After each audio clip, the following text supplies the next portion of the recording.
le fait que j'ai pas eu de relation longue, j'ai l'impression que c'est pire que si je sortais de tôle. Je pense que j'aurais tué quelqu'un, j'aurais été plus acceptée.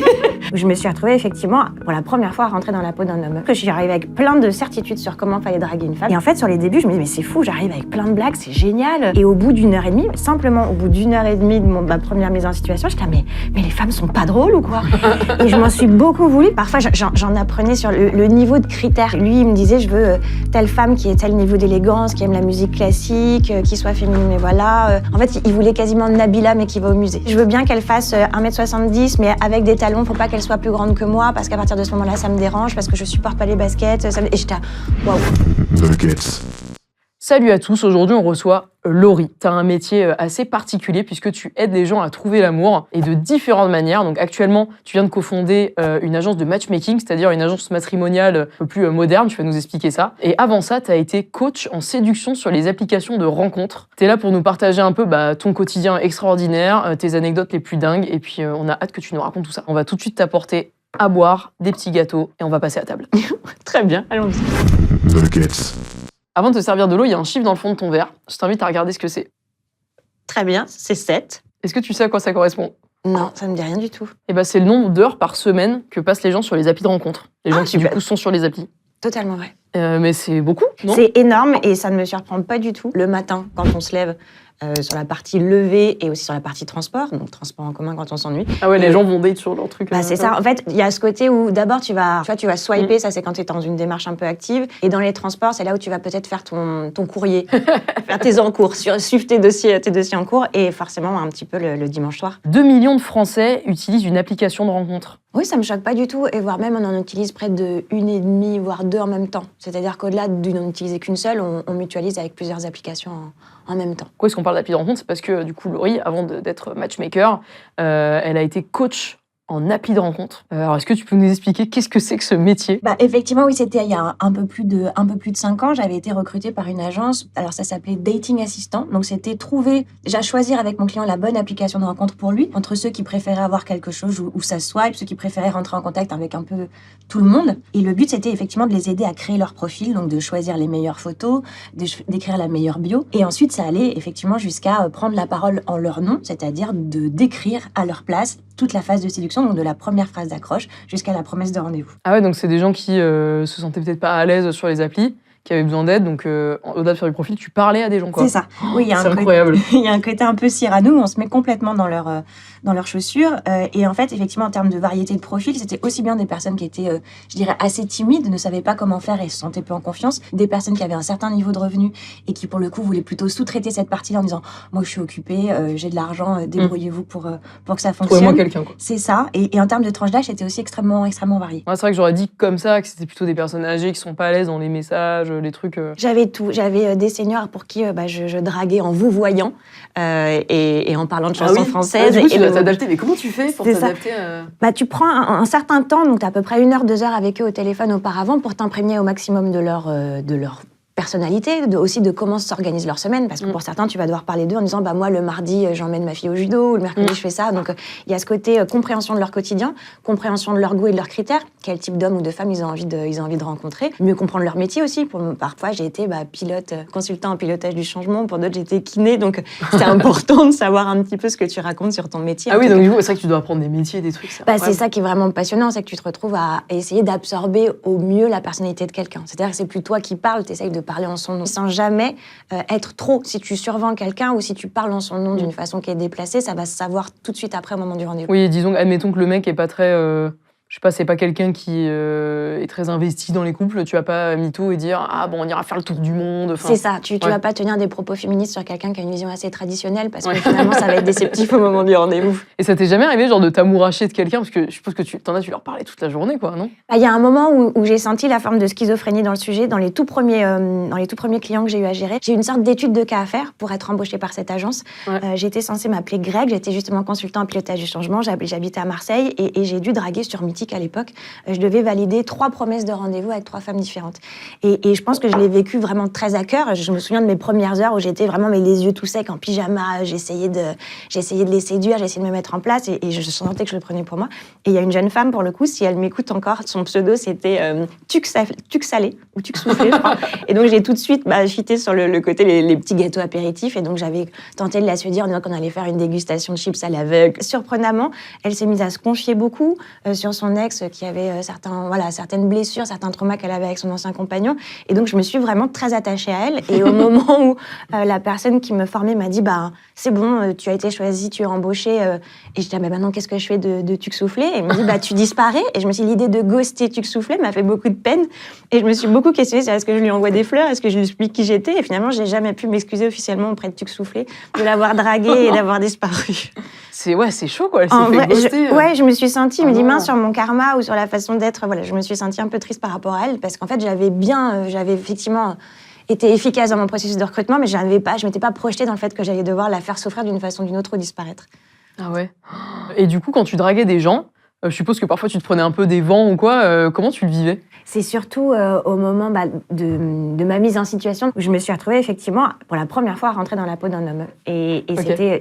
je pense que je suis arrivée avec plein de certitudes sur comment fallait draguer une femme. Je suis arrivée mais vraiment full confiance en disant je vais lui faire des blagues, je vais être audacieux. Et je me prenais des vents assez violents. Je voyais Geneviève a quitté la conversation. Je me disais mais c'est incroyable. Et je pense, j'étais mais c'est fou. Je me suis rendu compte qu'en fait c'était pas y aller en étant trop chevaleresque ou trop audacieux. Il fallait vraiment y aller tout doucement pour amener de la confiance, impliquer en tout cas, adoucir, assouplir et rassurer en tout cas la personne que j'avais en face de moi. Et en fait, sur les débuts, je me disais, mais c'est fou, j'arrive avec plein de blagues, c'est génial. Et au bout d'1 heure et demie, simplement au bout d'1 heure et demie de ma première mise en situation, j'étais mais les femmes sont pas drôles ou quoi? Et je m'en suis beaucoup voulu parce que mon Dieu, je me suis transformée en incel en même pas 1 heure et demie. Et je m'en suis beaucoup voulu d'avoir eu cette réaction-là immédiate de blâmer l'autre plutôt que de me remettre en question sur ma façon d'aborder les femmes correctement. Et c'est après coup, je me suis dit, en même temps, je les comprends. Elles ne me connaissent pas, elles savent pas qui je suis. Je débarque comme ça, triomphant de poupou, je vais te montrer comment j'existe. Et donc, en fait, ça m'a vachement permis de mieux comprendre effectivement ce que c'est que d'être un homme sur une application de rencontre et aussi l'importance de prendre les choses comme elles viennent et d'instaurer la confiance. Et du coup, toi, en tant que coach en séduction sur les applis de rencontre, qu'est-ce que tu conseillerais à un homme qui veut séduire une femme? Pour moi, c'est très compliqué, je trouve, mais ce qui est assez simple, c'est effectivement induire cette confiance-là, de l'écoute, de pas trop en faire, mais pas non plus être complètement dilettante. C'est très compliqué, je trouve, de plus en plus récemment, de créer la surprise, de dire quelque chose que quelqu'un n'aurait pas déjà dit. Quand même donner son cœur pour ça, donc regarder dans les photos s'il y a quelque chose qui ressort, dans les anecdotes, sur Hinge, par exemple, il y a parfois des citations qui sont faites, donc qui peuvent permettre de faire des rebonds en termes d'humeur qui sont assez agréables.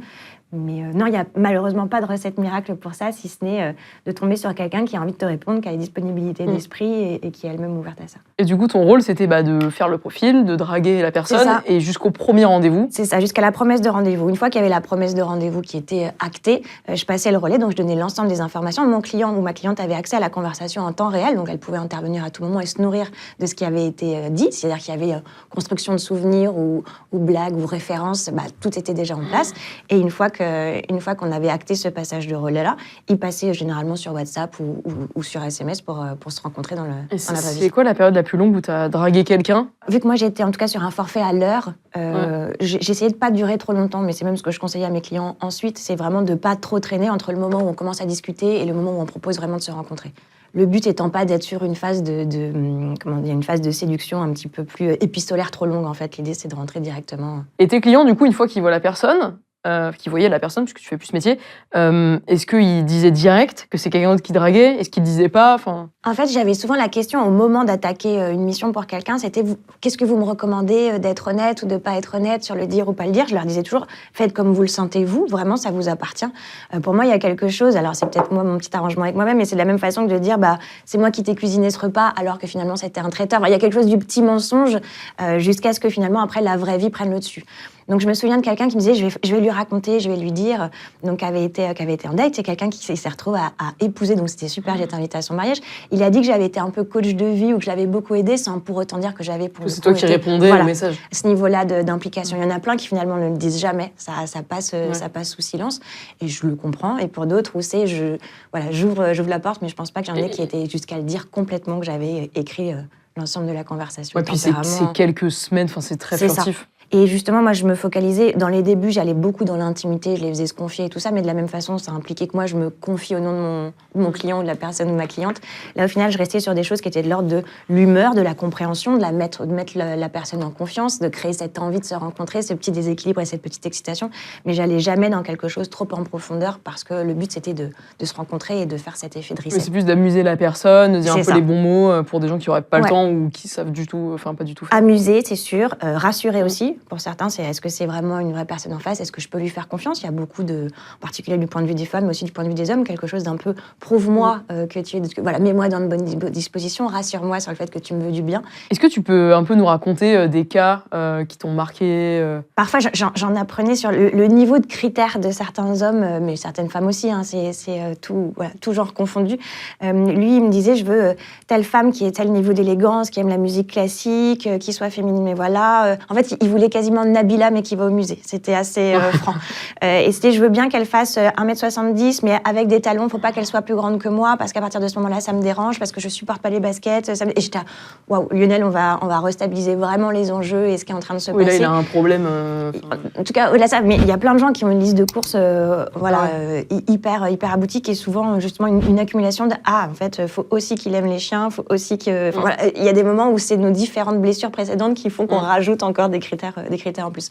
Donc ça, sur les critères, c'était assez marrant. Il y en a une que je trouvais être absolument mignonne. Son critère, c'était moi, je veux juste qu'il puisse s'asseoir avec moi à un pique-nique parce qu'elle avait plus de 50 ans. Donc elle dit moi, ça tout me va qu'il soit pas sportif ou pas, mais juste voilà qu'il puisse s'asseoir parce que j'étais avec quelqu'un qui avait des problèmes de genoux, donc il pouvait pas s'asseoir. Et je trouvais ça absolument adorable pour le coup. Donc il y a des critères qui sont beaucoup trop mignons. Il y en a un qui m'avait touchée aussi beaucoup, c'était quelqu'un qui était extrêmement timide et pour qui j'étais en train d'organiser un rendez-vous. Je discutais en son nom, pour son compte, avec une jeune femme et il me dit moi j'ai un jardin, je peux l'accueillir, on peut faire un barbecue. Et je lui dis elle est disponible mais plutôt en après-midi, donc peut-être sur un goûter. Il me dit ça me perturbe énormément parce que je me suis dit que si j'avais pas de conversation, je pouvais au moins tourner la viande. Et donc, je trouvais ça extrêmement touchant parce qu'il avait tellement peur de ne pas avoir de sujet que pour lui, il fallait absolument que ce soit un barbecue pour qu'il ait ce côté, je pense, un peu viril de la gestion du barbecue. Qu'il sache de quoi faire de ses mains. C'est ça. Donc, de se donner une contenance. Et j'avais trouvé ça parce qu'au début, je ne comprenais pas. Et je me suis rendu compte que c'était vraiment de la pure timidité et du coup, extrêmement touchant. C'est absolument, il faut un date barbecue. C'est trop mignon. Voilà. Ou un truc à monter, un meuble, enfin quelque chose pour que ça les trouve. Voilà. Tu penses quoi des gens qui, parfois, on entend ça après une rupture, qui installent les applis pour booster leur ego? En termes de motifs à swiper, ça peut être effectivement le renforcement d'ego, d'avoir une présence, se sentir désiré. Ça, il y a quelque chose d'assez franc là-dedans. Et c'est finalement assez massif dans l'utilisation des applications de rencontre et pas que après une rupture. Et c'est aussi pour ça qu'il y a plein de personnes mariées qui sont sur les applications de rencontre ou en couple qui viennent chercher des sensations qu'elles n'ont plus forcément dans leur quotidien. Une partie de ton travail, du coup, ça a été d'aider les gens aussi à se lancer sur les applis, et notamment en améliorant un peu leur image, en prenant des photos et tout. Sur la partie coaching, qui était assez marrant, c'est d'aller dans leur placard et d'aller sortir les tenues et de faire des tu faisais ça, t'allais vraiment chez la personne, parce que c'était du son home rider. profil, les photos, comment s'habiller, parce qu'il y a des gens, c'est vrai que je pense, tu vois, un peu à la génération de nos parents qui se prennent en photo comme ça. Ouais. Je pense que t'avais des gens où ils trouvaient pas l'amour, parce que aussi, ils se prennent en photo très mal, ils savent pas se présenter. Ils savent pas forcément faire de selfies, et là, c'était les mettre dans de bonnes conditions, avec une belle lumière, justement, avec un beau cadre. Moi, je les poussais souvent à avoir au moins une photo en pied, une photo portrait, d'avoir des vêtements un peu différents, d'avoir des allures ou des expressions qui soient différentes, que ce soit une sorte de catalogue de toutes les... montrer un petit peu ce que serait la vie à ses côtés. D'avoir à la fois des photos un peu de photographe, à la fois des photos issues de ta pellicule pour montrer toute l'amplitude, tout ça. Et c'est vrai qu'effectivement, j'ai passé beaucoup de temps à aller directement dans les dressings de mes clients ou de les emmener en shopping pour justement ils puissent avoir des vêtements dans lesquels ils se sentent bien et ils se sentent sexy, quoi. Alors, j'ai envie de te faire réagir à une petite vidéo qu'on est allé chercher avec les équipes. Comment vous êtes-vous connus et où? Au cours d'un rallye automobile qu'on fait ensemble.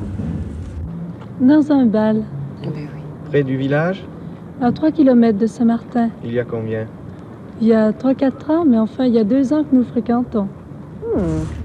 On s'est connus exactement dans la rue, comme ça, quoi. Du coup, voilà comment on se rencontrait à l'époque, au bal, dans la rue. Et c'est vrai qu'aujourd'hui, Bah, c'est quand même très différent, quoi. Est-ce que tu penses que c'est encore possible de faire des rencontres comme ça? Bah, en fait, il suffit d'ouvrir les yeux et de se lever un peu sa tête de son portable, mais je suis toujours assez convaincue. Alors, bien sûr, les balles populaires, il y en a de beaucoup moins.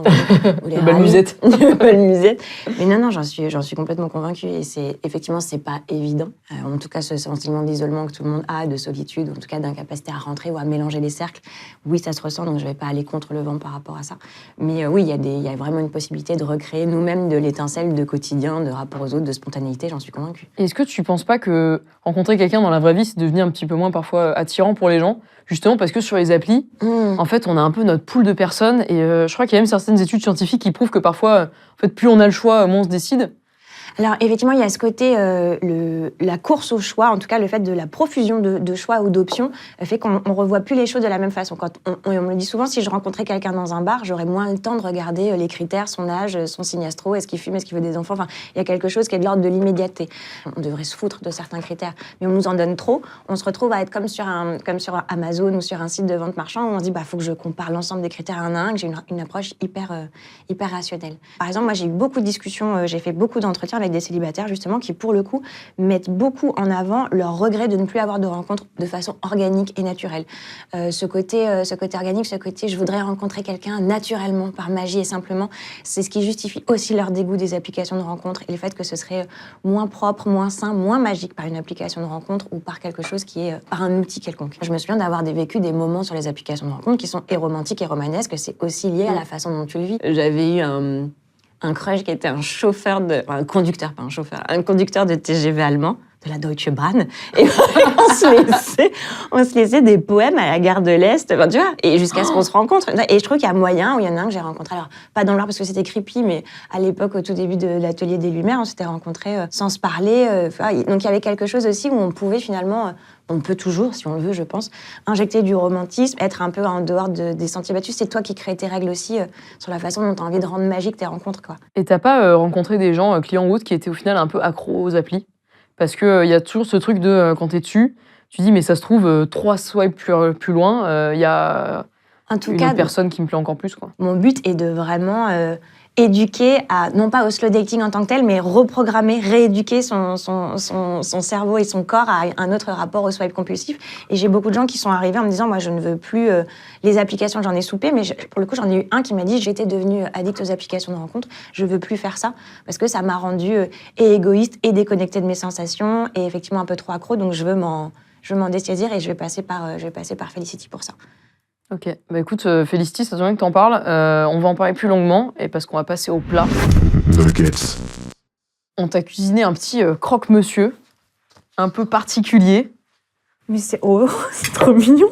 Un croque-love, j'ai envie de dire. Croque-love. Merci Édouard, notre chef. Merci Édouard. Toujours aux aguets pour les meilleures recettes. C'est génial. Avant d'attaquer ce magnifique croque-monsieur, je voulais te faire réagir encore à une petite vidéo. Déjà en 1965, bien avant les algorithmes d'aujourd'hui, les agences avaient des méthodes très pointues. Vous prenez la carte perforée de Mademoiselle Duval et celle de Monsieur Durand. Vous les juxtaposez, et si, à la lecture par transparence, vous voyez apparaître beaucoup de points lumineux, c'est que Mademoiselle Duval et Monsieur Durand sont faits l'un pour l'autre. C'est génial. Voilà, c'est une vidéo de 1965, une archive où en fait, on voit une agence matrimoniale un peu scientifique. Donc, mais c'est trop bien. C'est ça, ils font une carte perforée avec plein de points. Et en fait, si on arrive à faire concorder les deux cartes de deux personnes, c'est-à-dire qu'ils sont faits pour être ensemble. C'est un gain de temps énorme. Et même en termes de process ou d'ops, comme on dit. En termes d'ops, on est sur quelque chose de très quali. Est-ce que matcher avec quelqu'un, c'est avoir les points communs ou est-ce que c'est un peu au-dessus de ça? Il y a un peu des deux. Il y a effectivement des logiques de similarité, des logiques de complémentarité. Donc c'est un petit peu, c'est un mélange des deux. Il y a des choses qui sont assez indispensables. On a effectivement envie de faire matcher réciproquement les critères de chacun. Ouais. Et après, il y a quelque chose de l'ordre de plus irrationnel, de plus inconscient, et quelque chose qui échappe aussi bien à l'agence matrimoniale de 1965 que l'agence matrimoniale de maintenant, qui est qu'est-ce qui va se passer quand on va les mettre tous les deux au même endroit au même moment. Ça nous échappera toujours. Et du coup, raconte, alors qu'est-ce que c'est que Felicity? Alors, Felicity, c'est une agence de matchmaking. En tant que telle, il n'y a pas forcément de référence sur le marché français. On retrouve beaucoup le modèle aux États-Unis. Le film The Materialist représente particulièrement bien ça. Ou en Asie, où il y a un rapport beaucoup plus transactionnel autour du mariage. Donc, au final, c'est quelque chose qui se rapproche d'une agence matrimoniale qui est beaucoup plus digitale, beaucoup plus tonique. Il y a quand même effectivement un côté opérationnel où on va, par un système, non pas d'algorithme, mais en tout cas d'optimisation de nos données, compiler un maximum d'infos pour voir qui ressort. Mais il y a aussi tout ce côté humain, de contact, de compréhension, de ce que je te dis, à la fois ce qui est vraiment dit et ce qui est derrière l'énergie que quelqu'un dégage et quel type de passerelle on peut faire entre deux profils. Et du coup, qu'est-ce que vous faites qu'est-ce que fait déjà une agence matrimoniale? Une agence matrimoniale classique va fonctionner avec un fichier et va faire matcher ensemble les différents membres de ce fichier. La façon dont fonctionne Felicity, c'est qu'on a une double communauté. On a une communauté de membres premium qu'on accompagne de façon privilégiée et une communauté de membres gratuits qui se sont, eux, inscrits juste pour être contactés si jamais ils matchent avec quelqu'un. Ok, donc on va dire que tu as des gens qui te contactent en disant moi, je veux me caser. Donc, Je veux me caser, je vais acheter un certain nombre de rendez-vous. Donc, c'est des packs. On a un pack de 1 rendez-vous, un pack de 3 rendez-vous, un pack de 6 rendez-vous. Donc, ils achètent ça, ils ont cet accompagnement personnalisé, ils ont leur profil amoureux, donc on passe du temps à comprendre qui ils sont. Et ensuite, on va aller chercher les profils les plus compatibles avec eux et passer du temps. Par exemple, moi, en tant que matchmaker, et ce que font mes collègues matchmakers, on fait une sélection, par exemple, de 4-5 profils qui correspondent bien, mettons, à Denis. Et Denis, je vais passer comme des premiers rendez-vous en ligne, en son nom. Pendant plus de 30 minutes, je vais avoir un premier entretien, un premier date avec quelqu'un pour être sûr que l'ensemble des critères évoqués sur le questionnaire sont cohérents. Okay. Et aussi qu'il y a quelque chose qui se dégage, il y a une petite vibe, il y a des anecdotes, il y a une énergie où je me dis ça va coller, j'en suis sûre. Mais la personne, elle sait que c'est toi, en fait, elle a juste rendez-vous avec comme l'agent de Denis, quoi. C'est ça. Généralement, les personnes, et ça peut être surprenant au début quand on n'a pas l'habitude, même si maintenant ça fait plus de 6 mois qu'on est lancé, mais on s'inscrit, généralement on remplit son questionnaire peut-être un dimanche en disant je ne sais pas si je vais être recontacté. Et quand tu reçois un mail en disant j'ai quelqu'un à te proposer, c'est gratuit et on va t'organiser un date avec quelqu'un de super. Au début, ils disent mais qui va voler mes organes? Mais au final, non. C'est ça qui est chouette, c'est que vraiment, si la personne qu'on te présente te plaît, on va jusqu'à t'organiser le premier rendez-vous. Du coup, il y a des clients, il y a Denis. Donc Denis, Denis, c'est mon client. Du coup, il paye pour avoir des rendez-vous un peu privés avec un coach qui va le coacher, l'aider à trouver quelqu'un. Et du coup, on peut aussi s'inscrire gratuitement, c'est ce que tu disais. Il y a un formulaire, on peut remplir en disant moi, je cherche ça. Voilà qui je suis, je cherche ça, et je me tiens à disposition. Moi, je les appelle mes réservistes de l'amour. C'est mes petits réservistes. Ils sont là et ils attendent d'être contactés pour aller. Et ça, c'est gratuit, donc tout le monde peut s'inscrire. Ça, c'est complètement gratuit. Tu peux être contacté dans les 48 heures, dans 2 semaines, peut-être jamais. Donc, c'est ça la logique, la différenciation, c'est que quand on est en premium, on sait qu'on va être traité de façon prioritaire directement. Et quand on est en communauté gratuite, ça peut se produire comme ne pas être contacté. Mais effectivement, c'est ce côté un petit peu réserviste. Et qu'est-ce que vous demandez aux gens dans ce questionnaire? Dans les questionnaires, il y a des choses assez classiques qu'on retrouve justement dans la vidéo que tu m'as montrée. Donc, ça va être âge, taille, métier, quel type de hobby, quel type de tempérament. Donc, le but, c'est à la fois de décrire au plus juste la personne de façon factuelle à froid et d'aller plus à chaud, comprendre un petit peu son tempérament, ses envies, quelles sont ses aspirations dans un couple. Quand on accueille quelqu'un chez Felicity, généralement, c'est ce ras-le-bol des applis, cette impression de je choisis pas les bonnes personnes pour moi, je n'ai pas le temps, je ne sais plus comment m'y prendre, je suis épuisée, libérez-moi de cette charge mentale-là. Et qui sont les gens qui postulent? Du coup, tu as des gens qui ont ras-le-bol des applis. Il y a effectivement beaucoup, je dirais que 90% des gens me témoignent en tout cas une usure par rapport au dating classique dans tout son quotidien, où ça peut être effectivement les applications de rencontres. Il y a vraiment cette impression de j'aspire à une rencontre organique, les applications de rencontre m'épuisent, en même temps je ne sais pas comment m'y prendre. En fait, on a l'impression qu'il n'y a que 2 choix. Soit tu vis une vie monacale en ne rencontrant absolument personne, soit tu es sur les applis et tu te fais rouler dessus. En tout cas, tu te fais briser par petits morceaux. Petit ghosting. Ton estime, voilà, ce petit ghosting, ta petite souffrance, j'y ai cru, ah oui, non. Parfois, on se rend compte que les relations, les démarrages, les faux démarrages de 2-3 mois sont parfois plus douloureux parce que tu t'es projeté, tu as fantasmé énormément de choses, que par exemple une grosse rupture, une rupture qui arrive après 2-3 ans de relation, mais tu sais ce qui s'est passé. Donc moi, on récupère, quand je dis on accueille, on a l'impression que c'est un refuge. On accueille au refuge des personnes qui ont été un petit peu grignotées, qui savent plus forcément où se situer, qui justement arrivent avec un paquet de critères, avec un paquet de contradictions et qui disent aidez-moi à faire le tri dans tout ça, quoi. Et c'est tous les âges? C'est tous les âges, c'est ça qui est très chouette. Quand on a lancé, on s'est imaginé qu'on allait être sur une tranche d'âge assez spécifique. En fait, on accueille de 25 ans jusqu'à, je dirais, notre plus âgé à 75. Ah, c'est génial. Et ce qui est vraiment super, c'est qu'on se retrouve à avoir des schémas de vie qui sont très particuliers. On a à la fois des gens qui arrivent à 25 ans en disant moi, je veux me marier, j'ai atteint un certain niveau dans mon travail, je veux créer un modèle traditionnel.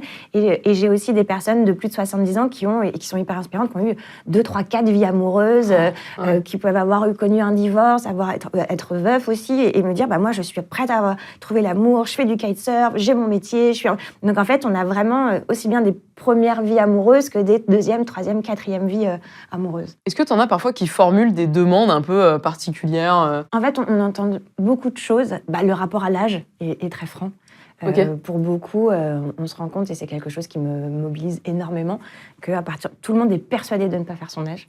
Véritablement. C'est dingue, hein. Je pense que 95% des gens que j'ai à partir de 40 ou de 45 ans me disent « On me dit, tout le monde me dit que je ne fais pas mon âge, c'est une évidence. » Oui, donc je peux me permettre de sortir Voilà, quelqu'un et donc de 10 je ans moins. veux absolument sortir avec quelqu'un de, beaucoup plus jeune. Et j'imaginais que c'était un discours qui était principalement masculin, parce qu'il y a tout un, la société a aidé ça, il y a des pré-programmations, enfin c'est compliqué. Et en fait, je me rends compte qu'il y a beaucoup de femmes qui, de plus en plus, pour avoir eu des histoires ou être, bien se porter et avoir ce niveau de vie, ce niveau de pouvoir, ce rapport au sport, cette beauté, cet entretien de soi, sont persuadées et convaincues qu'elles veulent du coup rencontrer et mériter rencontrer quelqu'un de plus jeune. Donc je me rends vraiment compte parfois que au bout d'un moment, si on continue tous comme ça, ce sera très compliqué de dater ses pairs ou de dater de dater son voisin et sa voisine, parce que finalement on se rejette les uns les autres sur un critère d'âge. Donc ça, c'est quelque chose qui m'a profondément marquée dans les demandes que j'ai pu recevoir. Sur des trucs parfois hyper Non, j'ai quelqu'un qui m'a dit, je veux pas quelqu'un qui me parle de son chien tout le temps, je veux pas quelqu'un qui met des kilts. Donc pour le coup, parce qu'elle avait a priori, coup sur coup, il était tombé et sur un mec qui avait monopolisé son date pendant 2 heures en parlant de son chien, en montrant des photos de son chien, et quelqu'un qui a priori mettait des kilts, mais pas ponctuellement, genre constamment. Donc finalement, dans ces critères, je recevais ça et j'étais waouh, c'est précis, c'est pointu. Et tu m'as dit aussi qu'il y a un truc, c'est la politique. En fait, c'est vachement pris en compte. En fait, j'ai l'impression qu'il y a aussi une sorte de polarisation assez franche dans le dating, clairement, sur le fait particulièrement sur les Gen Z ou les plus jeunes, mais aussi, une polarisation de je ne veux surtout pas quelqu'un d'extrême gauche, surtout pas quelqu'un LFI, surtout pas quelqu'un RN. Et ça se traduit aussi dans une vision du monde, dans un certain rapport à l'engagement, dans un certain rapport à quel type de combat on a envie de mener. Est-ce qu'on se situe dans quelque chose de plus traditionnel, quelque chose d'un peu plus progressiste? Les gens sont engagés. En tout cas, on le sent passer. Puis j'ai eu un retour de 2 personnes en date qui, pendant leurs entretiens réciproques avec moi, s'étaient montrées comme globalement modérées. Alors, un peu plus conservateur et elle un petit peu plus, en tout cas, féministe, mais ce que j'imaginais, Et en fait, on passait leur date avec des grands tirades. Alors, ils sont passés 4 heures ensemble, donc je pense qu'ils ont adoré échanger sur ces sujets parce qu'il y avait un goût de l'argument, il y avait un goût du débat qui était assez franc. Par contre, une incompatibilité au quotidien très franche. Est-ce que tu es tombée déjà sur des gens qui étaient incapables de dire ce qu'ils voulaient et qui savent pas? Je dirais, il y a ceux qui ont une liste de courses longue comme le bras, et il y a ceux qui ont 2-3 critères. Il y a, par exemple, la même façon que la personne qui met ça, c'était « je veux juste quelqu'un de gentil ». Et ça me fauche, ça me bute, parce que t'es sûr, c'est vraiment tout ce qu'il faut. Donc il y a vraiment, je dirais plutôt que pour certains, et on voit ceux qui sont juste ouverts à la rencontre, et ceux qui sont beaucoup plus, parfois les critères qui sont une forme de protection. Du coup, les clients te donnent des critères, vous organisez un rendez-vous, et après le rendez-vous, qu'est-ce qui se passe? Alors, après le rendez-vous, dans les 24 à 48 heures, ils reçoivent un questionnaire, donc que soit la personne qui est membre premium ou la personne issue de la communauté gratuite. Donc, déjà, nous, on a une première température sur comment ça s'est passé. Et ensuite, on fait un visio avec chacun d'eux, 2 débriefs. D'à peu près 20 minutes également. Donc là, le but, c'est de comprendre ce qui s'est bien passé, comment on peut les accompagner au mieux, est-ce que c'était, qu'est-ce qui a pris, ce qui n'a pas pris. Et parfois, on se rend compte que c'est intéressant de pouvoir intervenir pour que les deux se comprennent encore plus, parce que tu sais qu'on a rarement le même son de cloche au moment d'un date. C'est-à-dire qu'on a l'impression qu'on met 2 personnes au même endroit au même moment, mais qui n'ont pas du tout vécu le même rendez-vous. C'est incroyable, tu as des exemples un peu de... Oui, en fait, en tout cas, je me rends compte que dans les applications de rencontre, on a l'habitude de faire son date, de rentrer, soit de se faire son avis soi-même, soit de débriefer avec l'ensemble de nos amis proches, mais qui du coup n'ont que notre son de cloche. Là, je me rends vraiment compte de l'intérêt ou des biais d'analyse qu'on peut avoir. C'est-à-dire que souvent, que ce soit homme ou femme, on peut avoir tendance à arriver et cristalliser sur un sujet, sur une voix, sur une phrase en disant « Ah là, il m'a parlé de ça, ça veut dire qu'il s'est parmi de son ex. » Ou là, à ce moment-là, il s'est pas levé, il m'a pas proposé de m'installer sur la place avec la vue. Ou des choses comme ça. Et des choses qui sont extrêmement raccourcies. On va avoir besoin tout de suite d'être... quelque chose de hyper manichéen, noir ou blanc, est-ce que je le valide, est-ce que je le valide pas? Alors que l'état d'esprit même d'un premier date, c'est est-ce que j'ai envie de le revoir, comment je me suis sentie, pas être dans quelque chose où on a besoin de trancher de façon absolue. Et c'est là où on voit tout ce qu'il y a à détricoter par rapport aux applications de rencontre, où on a tellement eu peur d'être blessé, on a déjà tellement été blessé, que du coup on se dit qu'il faut absolument qu'on tranche, et qu'on a aussi une connaissance de la nature humaine hyper élevée. Je me souviens aussi de 2 personnes, par exemple, qui se sont beaucoup plu, qui avaient 55 ans à peu près, autour du même âge. Elle, en débrief de date, lui, en débrief de date, me dit « Je l'ai trouvé super, j'ai très envie de la revoir, donc c'est super, mais je trouvais qu'elle n'était pas très intéressée à moi, pas très motivée. J'ai l'impression que c'était moi qui posais le plus de questions, donc j'ai trouvé un petit peu en retrait, pas top. » Et à l'inverse, elle, je l'ai au téléphone, elle me dit « Super avec Xavier, mais alors le mec, en entretien d'embauche, quoi. Il n'arrêtait pas, question sur question. J'étais calme-toi, moi. » Et en fait, j'ai trouvé ça adorable parce que dans le fond, ils avaient tous les deux une certaine vision des choses. Là, au moins, c'est lisible. Mais il y a des moments où ça peut aider de dire « Mais tu sais, elle a envie de te revoir, ou je te conseillerais peut-être. » Donc, il y a des moments où on peut se retrouver à améliorer la compréhension, à les encourager. Pour certains, ils ont tellement peur du rejet que du coup, ils n'osent pas forcément dire « je sais pas si elle a envie qu'on se voit, mais sinon toi, elle t'a dit quoi ?» Mais oui, mais non. C'est extrêmement, extrêmement touchant. Il y a des débriefs de date qui sont merveilleux où je découvre une jeune femme, en l'occurrence, qui m'a dit « bah oui, en fait, notre date, il a duré 48 heures. Depuis, on a fait du télétravail ensemble. Il garde mon chat. Je t'ai pardon, mais on s'est... » Et que voilà, donc il y a des moments qui sont extrêmement, extrêmement mignons. On sent qu'il y a plein de... Ou par exemple, aujourd'hui, j'ai eu un débrief d'un rendez-vous. C'était une jeune femme, quand je lui avais présenté le profil que je lui proposais de rencontrer, était plein de stress. Elle en avait même eu les larmes aux yeux en disant « je crois que c'est parce que j'ai pas fait de rencontre depuis tellement longtemps, je me sens hyper stressée, j'ai peur qu'il me plaise. » Et j'ai senti que c'était beaucoup, beaucoup pour elle. Donc mon but, c'était de replacer les curseurs sur soit le plus à l'aise possible, soit ce que tu ressens, c'est OK, tu ne joues pas ta vie non plus. Oui, c'est important, tu as un rendez-vous, tu as payé pour ça, mais voilà, essaye de ressentir les choses. Et aujourd'hui, j'ai eu son débrief, je n'avais pas eu de nouvelles depuis justement 48 heures. Elle me dit « c'est super, je me suis rendu compte que c'était trop bien. J'ai compris tout au long du date pourquoi tu me l'avais présenté, ce que tu voulais qu'on fasse. Je le revois ce midi et je le revois ce week-end. Je dis OK, donc c'est parti, quoi. » T'as déjà eu des exemples de clients qui sont persuadés qu'ils sont destinés à un type de personne? Je sais pas, genre moi il me faut quelqu'un de très charismatique, qui prend beaucoup de place, un lion vraiment machin, alors qu'en fait pas du tout. Ça arrive parfois, ou en tout cas d'avoir des personnes qui me disent ça c'est ce que j'aime, mais je sais que c'est pas bon pour moi. Donc en gros, il va falloir qu'on essaye. Et ben je dis on va essayer autre chose, on va y aller. OK, mais voilà, tu sais que naturellement leur premier élan, ça sera de foncer sur une typologie d'homme ou de femme, voilà, et qui viennent maintenant en disant oui j'y vais pour qu'on essaye autre chose, mais voilà d'être accompagné, qu'on leur tienne la main sur le fait d'explorer justement des personnes qui seraient bons pour elles, ou en tout cas des personnes avec qui ils se sentiront bien ou plus épanouis. Là où tout le but, c'est de pouvoir proposer, en créant cette confiance, un respect des critères tout en proposant de faire l'extra mile, en tout cas d'aller gratouiller un petit peu ailleurs ou de nous faire confiance. Si on dit, voilà, ça c'est l'ensemble de tes critères, je te propose un tout petit pas de côté, est-ce qu'on y va? Ça fait quand même trouver l'amour à plein de gens. Est-ce que t'as pas remarqué que les opposés s'attirent parfois ou... Alors, c'était vraiment sur la notion d'opposé, c'est plutôt justement la complémentarité plutôt que l'opposé sur l'introversion et l'extraversion. Quelqu'un qui est un peu plus en retrait, qui souhaiterait quelqu'un de solaire ou d'un peu plus moteur, donc qui serait moteur ou qui ne serait pas. Ça, t'as remarqué que les introvertis aiment bien les extravertis? Parfois, oui, dans une certaine mesure, dans un respect, mais il y a quand même une envie de se dire est-ce que quelqu'un pourrait, qui va être moteur ou qui va me faire découvrir son univers? Ou des personnes qui sont assez franches sur je fais tel métier, j'aimerais quelqu'un en face qui ne fasse pas le même métier que moi, parce que j'aimerais, je comprends déjà son univers, j'aimerais apprendre, j'ai cette curiosité de l'autre. Donc en ça, il y a cette envie qui ne serait pas un opposé en friction, mais qui est plutôt une ouverture à une autre façon de voir le monde, un enrichissement potentiel à deux. Est-ce que tu remarques, est-ce que les femmes et les hommes ont la même perception et les mêmes attentes en termes d'amour? Les hommes, alors, pincette, bien sûr, tout le monde est différent, tout le monde est unique, bien entendu, petit synthé. Les hommes auraient tendance à vouloir une femme solaire. Le côté solaire est très important. Et les femmes me demandent beaucoup d'intelligence émotionnelle. Est-ce qu'il y a des profils parfois que tu prends pas? Oui. Pour quelle raison est-ce que tu peux refuser quelqu'un? Les personnes que je sens pas disponibles émotionnellement. Des personnes qui justement sortiraient d'un divorce trop récent ou qui seraient dans une sorte de... que je ne sens pas disponibles émotionnellement. Des personnes qui, d'un point de vue... ont une liste de courses haute très très haute et aussi une certaine vision de soi et qui nous voient non pas comme... qui ne verraient pas le Felicity comme une collaboration, mais plutôt comme vous me devez ça. Voilà, moi, ce que je propose, c'est un accompagnement, une compréhension de soi et des rencontres qui ont du sens. Est-ce que tu as déjà observé un peu des coups de foudre chez Felicity? On a eu quelques-uns? On commence à en avoir pas mal. Je dirais qu'on en a une bonne vingtaine qui sont très chouettes et qui nous envoient je reçois mes premiers selfies, je reçois des vocaux de on en est là, il se passe ça et tout. Les vacances. Franchement, ça. C'est ce que je te disais de personnes dont le premier date a duré 48 heures. Donc, je ne sais pas si on qualifie ça d'un coup de foudre, mais c'est une jeune femme qui aime en plus beaucoup le métal, qui aime aller au Hellfest et les jeux vidéo et les films d'horreur. Et lui, c'est quelqu'un qui est dans un profil un peu plus vie-saine, start-up et tout. Et en fait, elle me dit, là, on s'est fait écouter des chansons.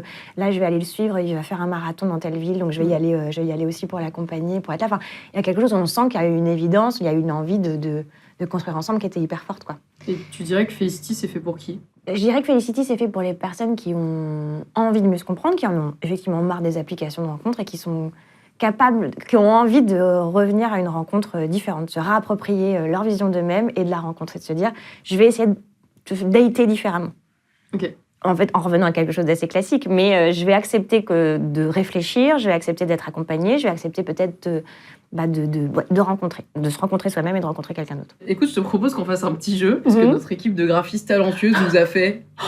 Passion. pour toi, C'est magnifique. Je pourrais le garder après? red flag, Bien sûr. green Merci. flag. Oh, Bien Michael sûr, mais Scott, ici, merci. tous les invités veulent toujours partir avec le jeu. C'est magnifique. Voilà, je vais te dire des choses et tu vas devoir me dire, montrer à la caméra, est-ce que c'est red flag ou est-ce que c'est green flag. Quelqu'un qui dit « Ah, toutes mes ex sont folles Mais bah oui. ». Red Ça, flag. bah, bien sûr. Pourquoi? Ah bah, il y a quelque chose d'absolument évident dans le fait de ne pas se remettre en question. Justement, on parlait d'intelligence émotionnelle. Juste avant, le fait d'avoir fait le deuil de son histoire, de comprendre en quoi on a tous une co-responsabilité dans une rupture et dans le fait qu'une histoire ne s'est pas bien passée. Le fait de parler de son histoire passée, de ne pas être en paix avec ça, de ne pas être équilibré par rapport à ça, c'est un assez mauvais signal sur la possibilité de construire une histoire avec cette personne-là. Il ou elle veut tout partager. Les comptes, les mots de passe, la géolocalisation en direct. Bah, pareil. Oui. Red flag. Ah bah oui, bah, en fait, il y a quelque chose dans ça qui cache une peur, un besoin de contrôle, une envie absolument de contrôle et qui est assez peu compatible avec la logique de confiance au sein d'un couple. Il ou elle t'offre des cadeaux très chers très tôt dans la relation. Bien sûr. Alors, à surveiller, hein, je ne dis pas qu'il ne faut pas y aller, mais effectivement, on a l'impression que c'est un peu la définition du fameux love bombing, c'est-à-dire de marquer son territoire d'une façon absolue, de développer un truc de passion et d'être une empreinte qui sera très difficile ensuite, une fois qu'on se retire, à laisser passer. On a beaucoup de mal à s'en remettre. C'est à la fois c'est inattendu et quasiment pas mérité de recevoir autant d'amour dès le début, parce qu'on ne se connaît pas vraiment, on ne sait pas vraiment qui est l'autre. Mais une fois qu'on nous enlève cette attention qu'on nous a donnée, il y a quelque chose qui est hyper dur. Il y a un vrai deuil qui se fait et finalement on se dit mais qu'est-ce qui s'est passé dans ma vie à ce moment-là? Donc effectivement oui, gros problème de love bombing. Un truc qui peut être un peu similaire parfois, il ou elle te dit je t'aime au bout de 10 jours. Ça peut être un peu entre les deux. Oui, c'est à voir, hein, c'est rediscuter-en dans 3 mois, mais oui, il y a quelque chose dans ça. Moi, j'ai pas envie de juger justement ces élans du cœur ou même la notion de coup de foudre. Donc pour moi, c'est à surveiller. Est-ce que c'est effectivement associé à des démonstrations, que ce soit de cadeaux, de déclarations, d'absorption, d'une envie de fusion, de passer absolument tout son temps avec quelqu'un, ou est-ce que ça paraît, de dire c'est la première fois que je ressens ça. Ces fameuses phrases sont savoir profiter et savoir rester en vigilance. Il ou elle est encore ami avec son ex. Ah. Ça, c'est un truc que beaucoup de gens supportent pas. Moi, je suis la fille qui tranchera pas. Je suis balance. Non, ça se réfléchit aussi. Je suis assez sûre qu'on peut développer des relations très saines et amicales pour les personnes qui vont compter et qu'on a aimées. On peut continuer à les aimer d'une certaine façon. Après, il y a façon de rester en contact avec son ex, façon d'envoyer des messages, façon de témoigner de l'affection, façon de respecter le cadre de sa nouvelle relation. Pour moi, c'est possible si chacun respecte le cadre, s'il n'y a pas de petits jeux... C'est important de rester sain et d'avoir une sorte d'écologie personnelle dans la façon de se tenir, justement, de se tenir et de se comporter avec son ex pour le respecter et de ne pas entretenir une certaine, des doubles discours, une certaine incompréhension. Ça peut être aussi même positif parce qu'on peut dire, du coup, ça veut dire que ça a été une bonne personne au moins pendant sa relation d'avant.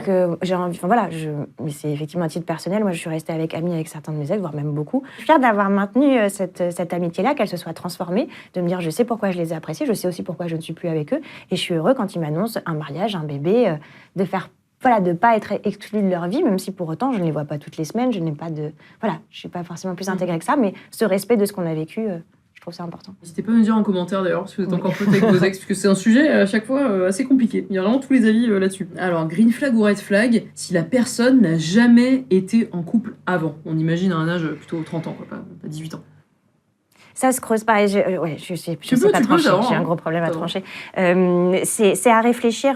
Je trouve que c'est intéressant. En tout cas, chez Felicity, il y a une partie des personnes qu'on accompagne qui n'ont pas forcément une très grosse expérience de la vie amoureuse. Et c'est pas pour autant qu'ils ne sont pas aptes à avoir une véritable sensibilité dans la compréhension de l'autre, une envie d'engagement et qu'il n'y a pas une maturité derrière. Donc pour moi, c'est à surveiller le pourquoi. Moi, j'aurais plutôt tendance à me méfier de quelqu'un qui a eu 25 histoires de 6 mois et de 1 an, 3 propositions de mariage et failli être avec elle. C'est tout aussi à réfléchir, le fait de faire des tours de bocal, que de finalement ne pas avoir construit. On a pu à un moment se focaliser sur son travail, on a pu un autre se sentir un petit peu plus retenu. Donc pour moi, effectivement, il n'y a pas d'âge pour commencer sa vie amoureuse, en tout cas. Je me souviens de quelqu'un qui m'avait dit, le fait que j'ai pas eu de relation longue, j'ai l'impression que c'est pire que si je sortais de tôle. Ouais. Et il n'avait pas complètement tort, parce qu'en fait, les filles étaient « Ah, t'as jamais eu de relation de plus de 6 mois ?» Il me dit « Je pense que j'aurais tué quelqu'un, j'aurais été plus acceptée. » Ce petit côté passion pour les true crimes. Ouais. Pour moi, c'est plus comprendre pourquoi quelqu'un ne s'est pas mis en couple, ce qui a pu le retenir. Voilà. Est-ce que c'est trop de critères? Est-ce que c'est certains freins? Et quel est aussi son niveau de maturité à date? Ouais. Et dernière, pareil, il ou elle voit un psy. Ah, bah c'est génial. Ah, bah super. Tout le C'est monde. ça que parfois, je pense que ça dépend des personnes, mais t'as des gens encore qui pensent que si on va voir un psy, c'est forcément qu'on va pas bien. Non, moi je suis tout à fait raccord avec le fait d'aller voir un psy. Je trouve que c'est super en termes d'entretien de soi, de son cerveau, justement de se rendre le meilleur partenaire possible. Parce que le matching c'est une chose, mais pour que ton couple dure après ou pour être capable de rencontrer quelqu'un qui te convient, il faut être au point avec ce que tu es capable d'offrir et ce qui tu es. De la même façon, souvent on dit qu'on peut exiger de quelqu'un que ce qu'on est capable d'offrir nous. Que ce soit en termes de niveau de salaire, de compréhension, de je ne sais pas, est-ce que je vais au sport, est-ce que je suis beau. Enfin voilà, c'est qu'est-ce que je mets vraiment sur la table. Et pour moi, le fait de mettre sur la table, je me remets en question, je me suis regardée, j'ai regardé mes blessures, et j'ai regardé mon petit nombril fortement dans la glace, mais voilà, j'en suis là. Pour moi, c'est tout bénef. Ok Rose, écoute, t'as très bien joué et tout de suite je te propose qu'on passe au dessert et tu vas nous présenter ce qu'est le pitch dating. C'est un concept complètement dingue pour trouver l'amour, encore une fois, d'une manière différente. Nuggets. Merci beaucoup C'est Edouard. magnifique, merci beaucoup. On t'a fait une petite crème brûlée et tu sais ce qu'on fait quand on a une crème brûlée? On la casse. T'es toxique. Bon là on vient de casser un cœur, le dos t'as plutôt tendance à les réparer. Bien sûr. Puisque t'as inventé aussi le concept du pitch dating. Est-ce que tu peux nous expliquer un peu ce que c'est? Donc le pitch dating, c'est un événement de dating en live où on vient sur scène pour pitcher son ami célibataire avec des slides PowerPoint décalés. Donc le but, c'est de le présenter comme si c'était, ça peut être comme dans une cadre d'une levée de fonds, comme un qui veut être mon associé, mais de l'amour. On peut aussi le présenter comme si c'était une compagnie aérienne, comme si c'était un parc d'attractions. Enfin, tout est hyper créatif. Par soir, on a à peu près 8 binômes qui se succèdent sur scène. 5 minutes de présentation, donc de pitch, où le célibataire découvre la présentation qui a été faite de lui. Et ensuite, 5 minutes de questions-réponses entre le public, qui est chaud dans la salle et qui a plein de questions à poser, et le célibataire qui, à ce moment-là, reprend la main. Du coup, t'as des gens qui présentent leurs potes comme ça sur scène? Ouais, avec beaucoup de travail, beaucoup de soins, des PowerPoint. Est-ce que t'as eu des candidats un peu rigolos? Il y a quasiment que ça. Déjà, T'as un petit chouchou déjà? Chouchou non, parce que je les aime tous vraiment très fort. Pour moi, c'est des amours. Et mine de rien, il faut postuler, il faut prendre le temps de travailler sa présentation. Parfois, il faut faire des happenings. Il y en a qui arrivent justement quand ils font une présentation de leur pote comme une compagnie aérienne, qui créent des cartes d'embarquement, qui viennent déguiser.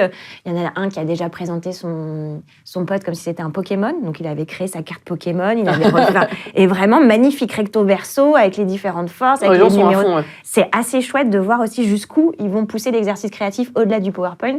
Il y en a qui finissent par danser, par chanter. Enfin, il y a toujours énormément de surprises. Et t'as des gens de tous âges?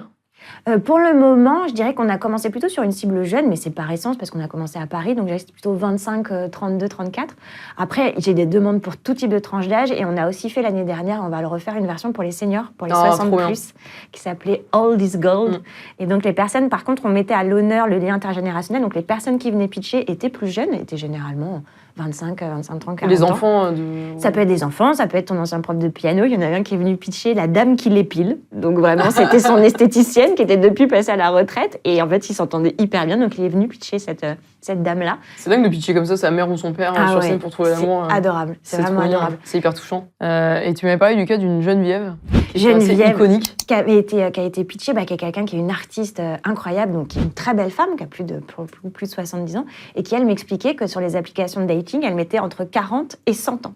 Je crois que c'est la première fois que quelqu'un a été aussi franc. J'ai dit, moi, je suis ouverte à tout. Elle me dit, il s'avère que je plais aussi à des hommes de 40 ans. Parce que moi, je disais, c'est fou, moi, j'ai 40 ans, mais je plais pas forcément à des hommes de mon âge et je peux parfois attirer quelqu'un de 25, 26 et puis plus loin. Elle me dit, moi, pareil, mais de 40 à 100 ans. Donc, je trouvais ça, très belle, ouais. Est-ce que tu as des couples qui sont formés depuis, qui ont une petite photo C'est pas le but initial, c'est-à-dire que tous ceux qui me demandaient quels sont les résultats et les stats, même si c'est ma grande passion, moi, mon but, c'est que tout le monde se sente aimé, apprécié, qu'on mette l'amour amical à la même hauteur que l'amour romantique et qu'il n'y ait pas de si t'es célibataire, c'est que t'es malade et qu'il y a un problème.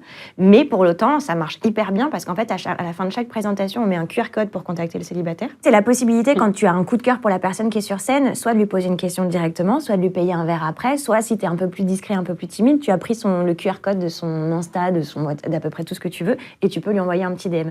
Donc on a à peu près, je pense, une dizaine de couples à date qui sont faits, donc je trouve ça super. C'est énorme, hein? Ouais. Beaucoup de dates, beaucoup de petits bisous. Il y a parfois des pitchers aussi qui se retrouvent en date, des gens qui sortouillent ensemble. Voilà. Ils te racontent leurs histoires. Mon but, moi j'ai un slide dans chaque nouveau pitch dating où j'update un petit peu le nombre de célibataires qui ont été pitchés à date, le nombre de couples, le nombre de DM, donc je leur demande de me tenir au courant. Combien de bisous il y a eu? J'ai un côté très tata, tenez-moi au courant vraiment. Donc je veux pas forcément, il y a forcément plein de choses que j'ai ratées. Mais souvent, ils me tiennent au courant. Et aussi, le fait d'avoir sa vidéo qui est postée sur les réseaux sociaux, ça fait aussi que ça décuple potentiellement ta visibilité et le fait que quelqu'un puisse être séduit par toi. J'ai eu le retour d'une jeune femme qui s'appelle Laure et qui me disait, bah voilà, sur la vidéo qui a été postée à Toulouse, elle me dit, j'ai eu 200 demandes de rajout, une trentaine de DM, et elle me dit, et ce type-là avec qui j'ai échangé, qui m'a paru très drôle, elle me dit, bah donc elle a fait Toulouse-Bordeaux pour le voir sur un après-midi. Après, ils ont fait un week-end ensemble de rando, et là, elle me dit, on relance le week-end prochain avec du canyoning. Donc, je trouve ça génial qu'en fait, au-delà même de l'événement en tant que tel, tu puisses avoir quelque chose qui se fait par la viralité des contenus, quoi. Du coup, le pitch dating, où est-ce qu'on peut le trouver? C'est quand les prochaines dates? Comment on fait pour venir? À Paris, on revient tous les mois au Boom Boom Villette pour candidater, d'ailleurs pour pitcher son pote. Il y a un petit formulaire de candidature, il y a comme un vrai casting, donc il y a une sorte de lettre de motivation, une lettre d'intention à faire. Ah bah ça rigole pas. Oui, sur les pitchs parisiens, principalement, on reçoit à peu près une 60aine de candidatures pour 8 spots. Donc pour le coup, il y a quelque chose de l'ordre du vrai casting. Et après, on a toujours envie de mettre tout le monde à l'honneur. Donc quelqu'un qui postule une fois, après on peut le remettre en spare ou essayer de le reprogrammer. On est à Toulouse tous les 3 mois. On va faire une édition toulousaine aussi LGBT. Donc avec une association qui s'appelle les Dramagouines. Donc on aura une édition spéciale LGBT tout début octobre et on va lancer en 2026 à Lyon, Montpellier et Grenoble. Donc l'idée c'est d'aller dans plein de villes de France et de nous structurer un maximum. Ah c'est génial, trop bien. Pour conclure l'émission, on finit toujours avec un petit fortune cookie. C'est ces petits gâteaux qui ont un petit message. Mais je suis une enfant, c'est incroyable. Ouais, grave. Ok, donc t'as ton petit gâteau, il y a un mot à l'intérieur. Je t'invite à le briser.